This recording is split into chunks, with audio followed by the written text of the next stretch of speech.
Live from downtown Oklahoma City, Oklahoma's own News 9 starts now. Right now here at 5 o'clock, it's been 6 days since the apparent abduction of Nancy Guthrie, the family's plea to the alleged kidnappers. Plus, 2 Oklahoma coaches crack a national top 24 list. Why they stood out. And questions remain after the ME releases its full report following the death of a SWOSU student, what the autopsy reveals. But first here at 5 o'clock, a busy day for firefighters around the metro battling 2 pretty large grass fires. Mason Dunn and Bob Mills, Sky News 9 was over both of them today. Emergency managers say the fire you see on the left-hand side of your screen near Tuttle burned between 100 to 150 acres. And then crews say another 80 to 100 acres burned in Chandler later on this afternoon. Let's get right over to our chief meteorologist, David Payne, in the Bob Mills Weather Center with how it's looking out there right now, David. Well, it looks much better. The wind has come way down. The wind kind of maxed out about 11 o'clock till about 2 o'clock. We had gusts 25. I saw a couple of gusts close to 30, and that's just enough to get these flames going, but not enough for firefighters to really not to be able to knock them down. So they were certainly able to get on these, but they did burn a number of acres down, again, near Tuttle and also up near Chandler, okay? But those fires are out now. Let's go to Lynx 1. We're on fire watch. Still a couple of fires down here. These are controlled burn or intentionally set fires down to our south. We're watching them, though. A new fire has popped up into Blaine County. Right here, that's going to be a new fire. That's going to be out near Watonga. We'll keep an eye on that for sure. But again, the wind is not crazy. So today's fires, again, in the map here, on the map here, all the little red squares, those are the fires we've had today. A lot of these were controlled burns or, again, fires set by humans, okay? All right, it's a north breeze still at about 10 to 15 miles per hour. Winds have come way down. Temperatures have cooled down behind our front, our cold front that moved through. Still nice, though. 65 in Guthrie, 74. See how much warmer it is down south? And look at the upper 70s, even some low 80s down here today. But I-40 north, it is cooler. We're tracking several storms. The quiet will not last. We're going to get into an active weather pattern. Storm 1, Storm 2. We have a lot going on. Storm 3 in behind that. It is a busy 9-day forecast. We're talking rain, maybe some thunderstorms, maybe some severe weather eventually. Oh, and some of that cold. Remember, it's February.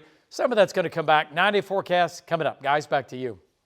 All right, David, the medical examiner's report is now out in the death of SWOSU student Logan Musil, but it leaves a big question unanswered. Yeah, investigators say that his remains were too badly decomposed to determine how he died. News 9's Deanne Stein is live with more on how this information could affect the case. Deanne? Amanda, Karl, the college acquaintance remains charged in Logan's death for abusing a corpse, but with no clear cause of death, legal experts say additional charges may be hard to prove. Logan Musil was just a freshman at SWOSU in Weatherford when his life was cut short last fall. His mother, Erin Musil, reported him missing in September. Weeks later, his body was found 150 miles away in a wooded area near Veterans Lake in Sulphur. That's what kills me, for him to have been left there for weeks. You know, that's not right.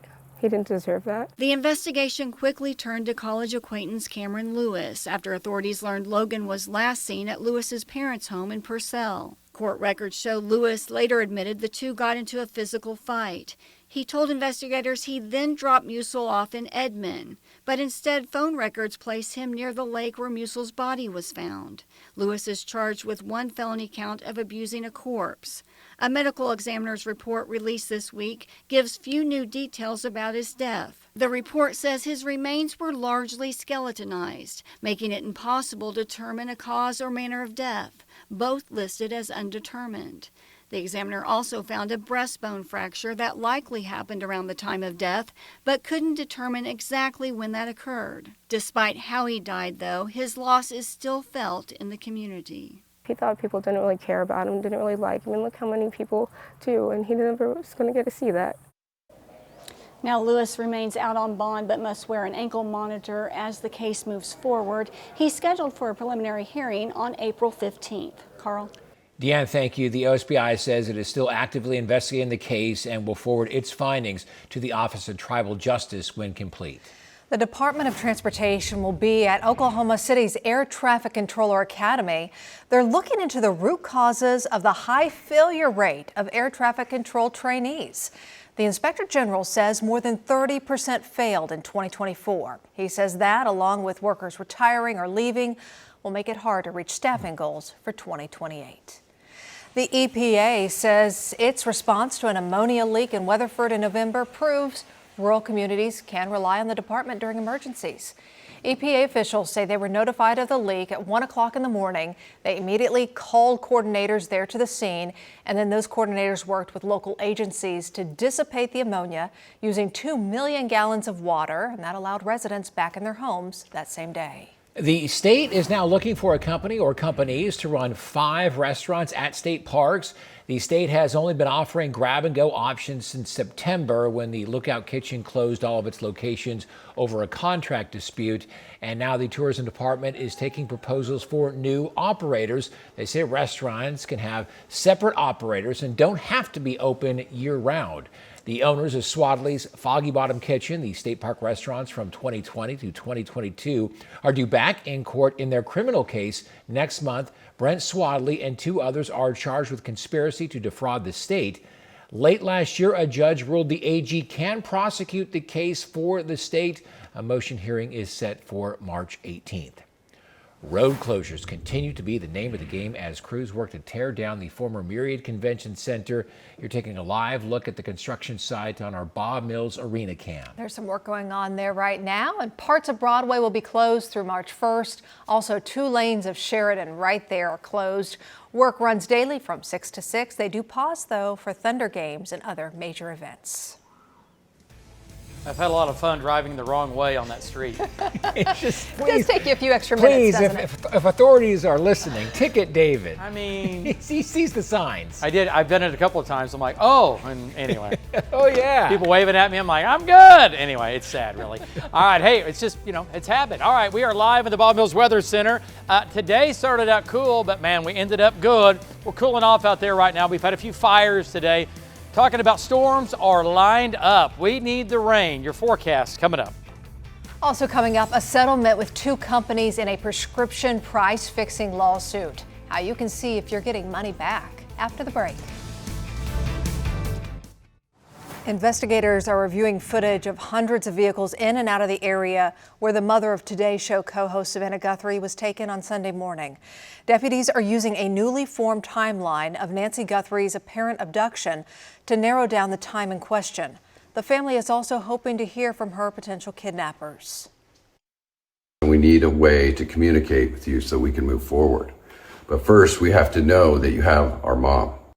The FBI is offering a $50,000 reward for information leading to Guthrie's safe return. The state settles a prescription price-fixing lawsuit with Lannett Company and Bausch Health. The suit claims the 2 companies raised prices for generic prescription drugs, some up more than 1,000%. So now Oklahomans who bought certain drugs between 2009 and 2019 could qualify for some of the $18 million settlement. We have information to see if you do qualify right now at news9.com. All right, Oklahoma, look at these shots here. Our cameras are alive and well. We have so many cameras out there. We're looking great, part of our Lucky Star SkyCam network. We could use some cloud cover, and we're going to get some. We're talking about rain, maybe some thunderstorms, beautiful weather as well, and then some chilly air. Your forecast coming up.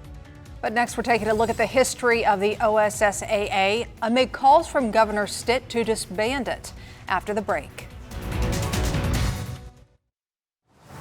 Some breaking news to get to. A big traffic backup. This is eastbound I-240 near Walker.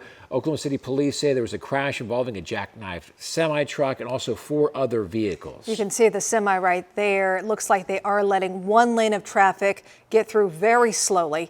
We're working to learn more information about this, including if there are any injuries there. But again, eastbound I-240 near Walker, very slow going at this time.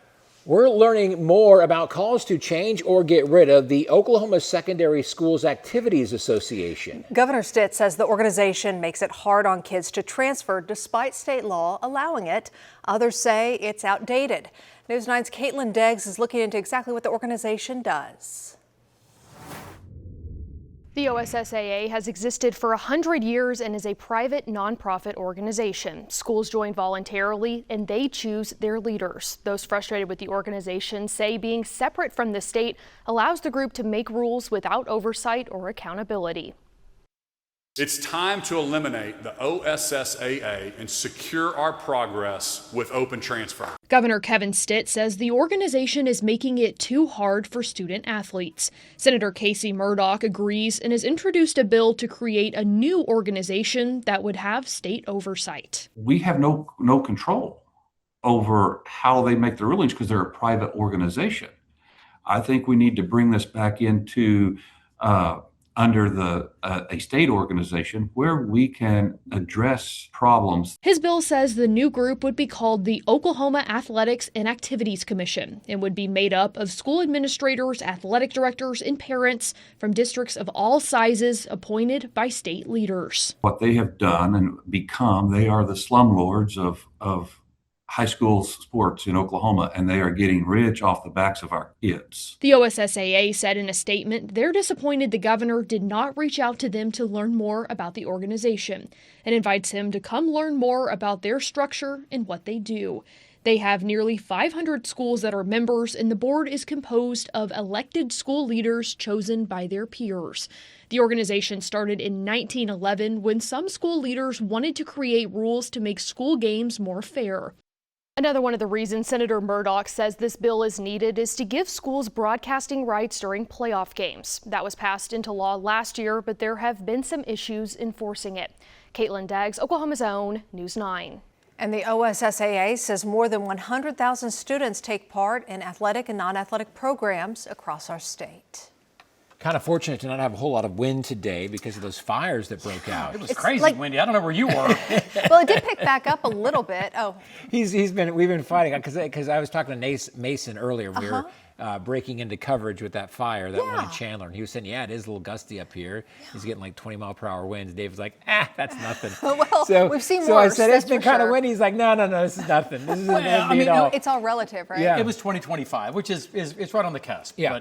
But they were able to get on them so quick and put them out. We've had a couple more. One just popped up at Watonga, south of Watonga, went up, and then it went, see it on radar, see it on satellite, and then it was gone, 5 minutes later, or 10 minutes later. So they're getting on these because they can, because they're not spreading very fast. So, and the winds are coming That's helpful. down. But it was kind of windy. We had gust 25 to nearly 30 earlier.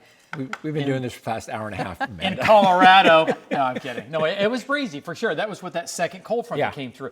So kind of 3 fires. We've had a lot of controlled burns today. That the one down near Sulphur actually was a controlled burn that got out of control. That's what happens. But either way, Watonga was kind of the latest fire, but it went up, just a little black spot, and then boom, in and out, and it is gone. All right, there goes your Watonga fire. And again, only good news about this whole thing is that there's just not a whole lot of wind right now, so any fire that goes up, watch it here one more time, and there's Blaine County, what's the little black spot, pop up, there it is, gone. That's it. So firefighters, great job, as always, getting on these fires and knocking them down. Here in Oklahoma City, part of our Lucky Star SkyCam network, we're looking off to the south here, no clouds at all. It is beautiful. We're cooling off. We made it into the upper 60s, but we had a cool front move through, believe it or not, earlier today with that gusty north wind.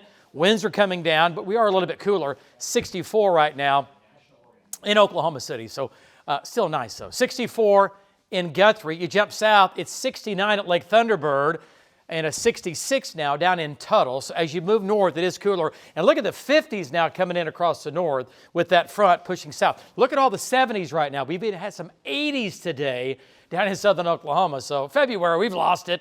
We're going to stay warm for a while, great looking weather, and then a little bit of February is going to come back. But what I love about the pattern ahead, it's an active weather pattern. You like storms, you like rain, that's what's coming to Oklahoma, so hang on. It's a north breeze blowing to the south. Winds have come down a lot right now at about 10 to 15 miles per hour. Look at the jet stream here.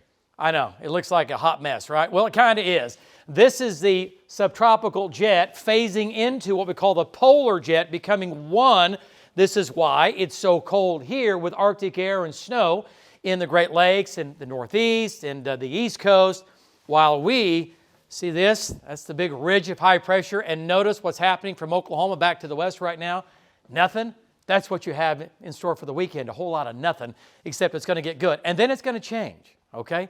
Then it's going to change. So temperatures now, there's your cold. They can have it, keep it. We don't want it. We will be cooling off, but nothing like that. There's no sign right now of that crazy cold coming back south. We got to get through February. We got to get through the first part of March. Let's talk about storm number 1. Comes into Oklahoma, mainly Texas, okay? Southern, southeastern Oklahoma. Maybe a little rain next Tuesday, light showers, not severe. And for most of us, it moves in and moves by.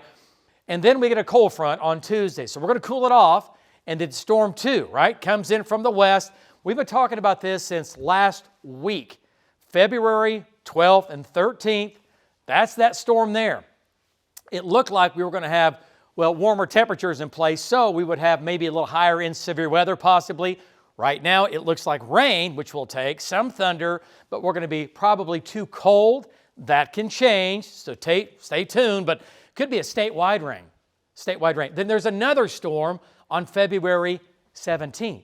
So again, it's active. Rain amounts for next week out of this first storm, it looks pretty good, right? And we could obviously pull this back as we get closer to the end of next week. All right, lows tonight in the 30s. A chilly night, a light northeast breeze. Tomorrow, upper 60s. It looks great statewide, 60s and 70s down south. So tomorrow will be a little cooler than today. Now, tomorrow night and Sunday morning, maybe a few sprinkles, not a big deal. And then there's your Sunday, 60s and 70s, lighter winds. Sunday's your day. Monday looks great, a high of 76. And then Tuesday, 72. And then we cool it down. Wednesday, Thursday, not bad.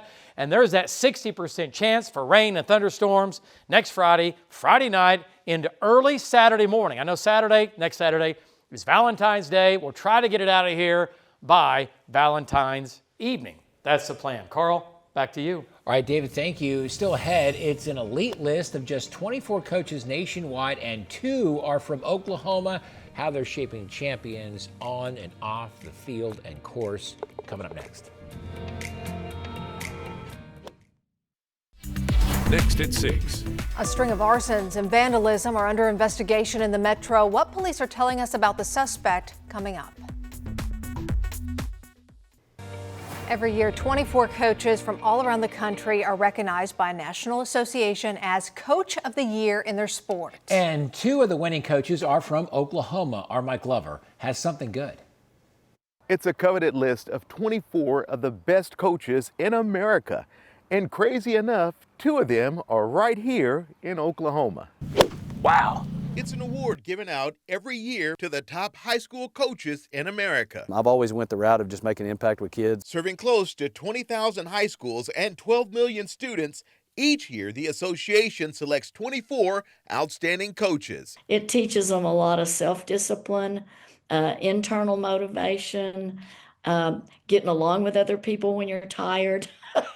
Linda Wigington has been the swimming coach at Altus High School since they launched the program in 1981. It's fun to teach them a technique and then see them master that technique. Miss Linda has won lots of honors in her 45 years, including Oklahoma Swim Coach of the Year 7 times, but admits this recognition is on a different level. What an honor, right? What an honor and what a blessing. All right, so look, you got a cut on yours, so make sure you aim a little left. Marlowe High School girls golf coach Mikey Eves was also selected for the prestigious list. There's so many golf coaches out there that deserve this award. Coach Mikey took over the girls golfing program in 2009 and immediately began growing it. I mean, we started with 8 or 9, and now we have over 20-something girls. And he has won 2 state 3A titles in girls golf.